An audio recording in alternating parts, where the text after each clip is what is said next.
of our doubleheader. He came into this one questionable with some hip soreness, but he is giving it a go in the Wolves' first game back after the All-Star break. Looking to come out strong and climb up the standings there against the Houston Rockets and their All-Star, Alperen Şengün. No Gobert on the other side tonight, so could we be looking for a big game from him as we welcome you inside our Los Angeles studio? As Stephen A's face says, it all really right here. Before we move ahead to that game, we need to talk a little bit about these New York Knicks. Definitely. Not just this game, Stephen A., but they've fallen to 0-6 against the Cavaliers, the Celtics, and the Thunder. Not particularly close matchups here. Are you concerned? I should be, but I'm depressed. To America, to the basketball community. New York Knicks got their ass kicked. Very thoroughly, I might add. And what they have shown us, now 0-6 against the likes of Cleveland, OKC, and Boston, is that they are an inferior team to the upper echelon of the NBA. They are good enough to keep it interesting. They are not basketball purgatory anymore. But this is not a team that is going to knock off one of those dudes in order to win a championship. They're still away. You know, think about what the Lakers gave up for Luka, and then you think about what what the Knicks gave up for Cap. And look at what the Knicks gave up for Mikal Bridges, 5 first-round picks. Listen, they're a good team, and I'm happy that they're not as god-awful as they used to be.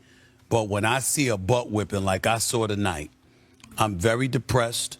3 hours of my life that I could never get back.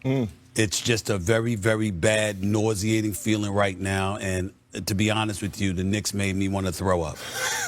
I'll go get some Tums or some Pepto. I shouldn't take such joy in his depression. But you know what? Look, I'm thinking about the Knicks, and that's a concerning stat, right? So this the game, 0-6 stat. Yeah. I mean, the game was concerning if you're a Knicks fan, and you wonder what are we? First, you look at it and say, are we missing any guys? And you say, yeah, we are. Josh Hart out for this one. Mitchell Robinson out for this one. Then you go, okay. Second night of a back-to-back if we're also, fine.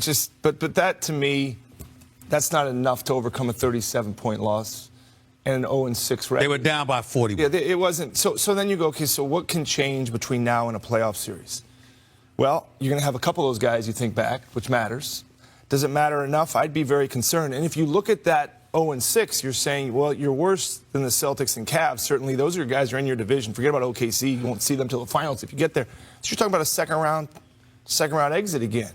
Yes. Which is not what they. And I'm gonna say one last thing. And this, I hate doing this because I had this job. I think that Leon Rose and his crew have done a tremendous job. They have. Unbelievable, really unbelievable. They Thibodeau too. But they did this Bridges trade. What if they kept their powder dry? Would they have Kevin Durant right now? Would they have Jimmy Butler? And would that be better? Jimmy Butler would not be better than Karl Anthony Towns for this team. I'm talking about the Bridges one. Talking about Bridges one. Talking about Bridges being Bridges instead of you can't. Yeah, I'm not going to knock. I'm not knocking him. Well, I know you're not knocking him. I guess what I'm saying, and I know Per got to get in here. I guess what I'm saying is this. It does have you looking at them and questioning how much they gave up. Right. That's it. That's all. Because who knows what piece you could have had if you could have finagled a way to give up less. Like give up 3 picks instead of 5. And that might be the only move they've made that I would look at. And that's like batting. But Leon Rose, and they've done an outstanding. I've been ultra critical in the past. They've done an outstanding job. Look, everybody relax. I'm pretty relaxed. Because of the lack of depth that they have right now, they don't have room for error. They need all their pieces and able to compete with the top dogs, especially with the Celtics and the Cavs. Let's see what they look like in April when they have Josh Hart and Mitchell Robinson. But they've had Josh Hart for a lot of years, right? But Mitchell Robinson solves so he's the guy. Okay. No. I ain't say he's the guy, but he takes a lot of pressure off of Karl Anthony Towns. We move back into his natural position. Now let's look on the other side of things. I love what the Cavs did tonight. Although I didn't pick them to win, I love what they did tonight. You know why? Because every time you go against, quote-unquote, one of your competitors or a team that's trying to knock you out of your spot, you're supposed to send a message. and especially at home. You establish an identity and a certain type of vibe in that arena where you make it a dangerous place to step foot in, so that postseason time, because we know they have a great mixture of young guys, then all of a sudden those young guys rise to the occasion. Now you're looking at home court, not only just throughout the Eastern Conference, but throughout the playoffs if they get the best record. Now, you know you're my little big brother, and I love you. Okay, my big little brother. You know, I love you, all right? But see, I don't like you right now because this is what you do. And see, I want to let America know what Kendrick Perkins does. Mr. Texan, all right, acting like he a native New Yorker. Beaumont, Texas. Always walking around. Yeah. You always do this. You always walk around like everything's cool. Everybody keep a cool booty. Everybody keep a cool beat. That's right. What you always say, right? There's nothing to worry about. See, this is a classic example of this. The New York Knicks got romped tonight. They lack depth. They don't have the same level of talent. Bob Myers made a good point once. A miracle happens every once in a while. He made a good point before the show began, talking about the Knicks' horrid defense from three-point range. Dead last in the league. They give up 51% three-point shooting tonight to Cleveland, okay? So you got athletes. You got guys that out-rebounded you. They out-assist you. They shoot three-point shots. And on top of it all, you lack depth. But you saying everybody be cool. Listen, everybody be cool. This is what you do. You do this all the time. This is why I brought up the depth. You saw they played the Cleveland Cavaliers played the Brooklyn Nets the other night, but they both on back-to-backs. No one in the starting lineup played over 30 minutes. Now you go look at the starting lineup. Starting five. They got 11. When you go look at the starting 5 minutes for the New York Knicks against the Chicago Bulls, they win the overtime. I saw a couple 40s and 40 plus. So when you walk into here, of course they're not going to. I'm not making an excuse for them. No. Just saying they need all their horses. So as I was watching this game, they had a statistic. It was a great statistic. It said the Knicks lead the league in starters' minutes. Yes. Yeah. And dead last with bench. Right. And Cleveland almost bottom of the league in starters' minutes. Right. So the question I have is, does Thibodeau even let you have a bench, even if you had one? If he's coaching the Cavs, would he still be burning the guys at that number? I think he might. So well, you guys develop a bench. Guess what? If he don't learn and he don't adjust, then he might not be in that seat next year. So he's going to have to. He's a great Well, I didn't say he wasn't a great. I know a lot of this is the concerns of the New York Knicks, but the Cleveland Cavaliers inflicted this on New York. They're now 46-10, the best record in the NBA. We started countdown by talking about the respect maybe they have yet to garner around the league. He wasn't willing to give it to. I've been telling you they got to think they can win. All right. That was need to see. Gentlemen, let's get to the next game of our doubleheader. I love that little button that I have now. Yeah, I want to do it again. I'm good. That's fantastic. Does everybody hear that? Or is this... Yeah, everybody hears that. Okay, so now let's get to the Timberwolves and Rockets, the second game of our doubleheader that we're hoping is a little bit closer than the first one we have here, Stephen A. Anthony Edwards has said this season has been a roller coaster. We know he doesn't appreciate the double teams that he's been getting. No Gobert in this one tonight. What are you expecting from Ant? Well, listen, I think he's going to put on a show. I think that the Houston Rockets are the type of team he can put the show on against because they're going to come at him and it inspires him to do the same. Last go round, he dropped 41 on them. You see him averaging 27.5. And I think that when you look at other guys, you know, Nas Reed, hopefully he'll be able to step up tonight. Rudy Gobert, I don't think he's playing tonight, right? Nope. He's not playing. So, again, you're going to play small ball. You're going to have to be aggressive offensively because your damn sure ain't going to stop them too much. You're going to have to do that. He's going to put on the show. No Julius Randle, no Dante DiVincenzo, who've been out for quite a while. As a team trying to eclipse what they did last season in a run to the Western Conference Finals, how much continuity do you need down the stretch, Bob? More than they've had. I mean, they're up and down, right? They're inconsistent. And some of it's health, some of it's new guys, some of it's replacing Karl Anthony Towns, who even you saw Anthony Edwards say was his favorite or best player in the East, so he misses him for sure.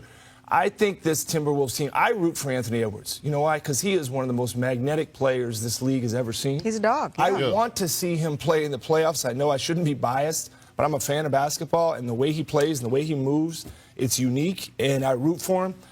But his team may not be as good as it was last year. It just may be a fact. They're not. And let's talk about the other side, the team that's sitting in the fourth spot, the Houston Rockets, and how special they are with the mix of vets and the young talent that they have. Yes, they have Alfred Şengün and Jalen Green, but they have a young man that is a superstar in the making in Amen Thompson. He's like that. Yes. Jabari Smith is coming back tonight. back He tonight. was in the starting lineup, but guess what? January. He's coming in off the bench because Amen Thompson then took that spot. In the next few years, he might be one of the best. He's going to be one of the best two-way players in the game. Yeah. He is special. He puts on the show every single time they're on national television. I love what they Kirk did taking us tonight. up. You know why?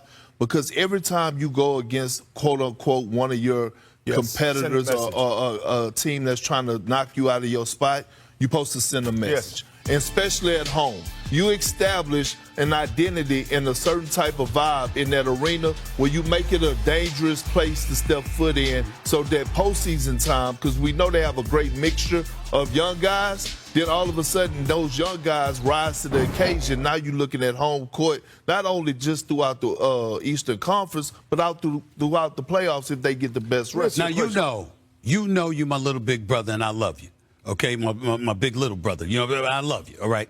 But see, I don't like you right now because this is what you do. And see, I want to let America know what Kendrick Perkins does. Mr. Texan, all right, acting like he a native New Yorker. Beaumont, Texas. Always walking around. Yeah. You always do this. You always walk around like everything's cool. Everybody keep a cool booty. Everybody keep a cool booty. That's what you always say, right? There's nothing to worry about. See, this is a classic example of this. The New York Knicks got romped tonight. They lack depth. They don't have the same level of talent. Bob Myers made a good point once. A miracle happens every once in a while. He made a good point before the show began.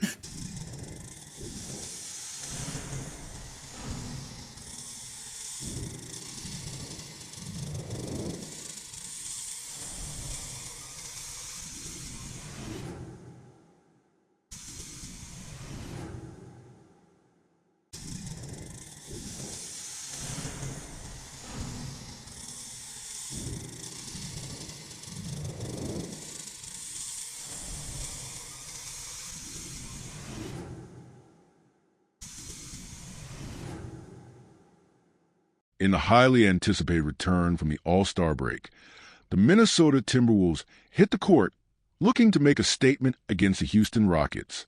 Despite lingering concerns over hip soreness, their key player pushed through the discomfort, ready to lead his team in their pursuit of climbing the Western Conference standings.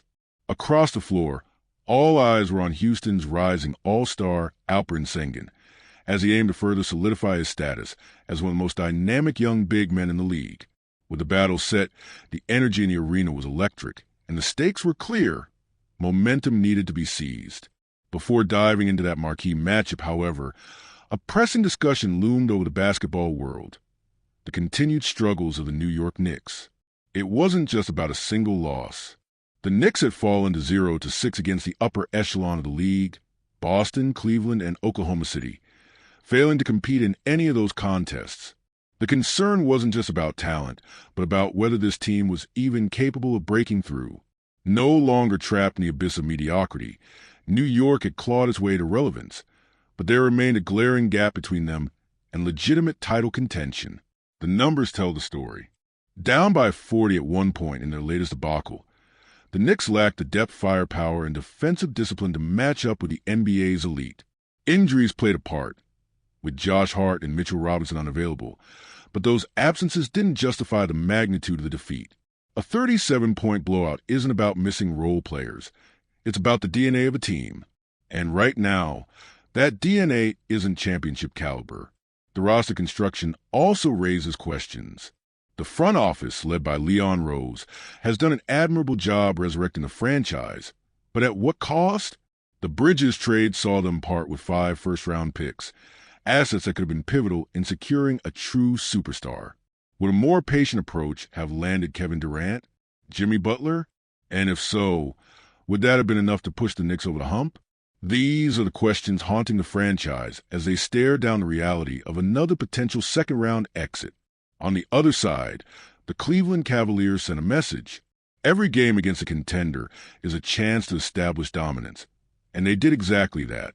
The Knicks' defensive deficiencies were brutally exposed, allowing Cleveland to shoot a staggering 51% from beyond the arc. It wasn't just a bad night.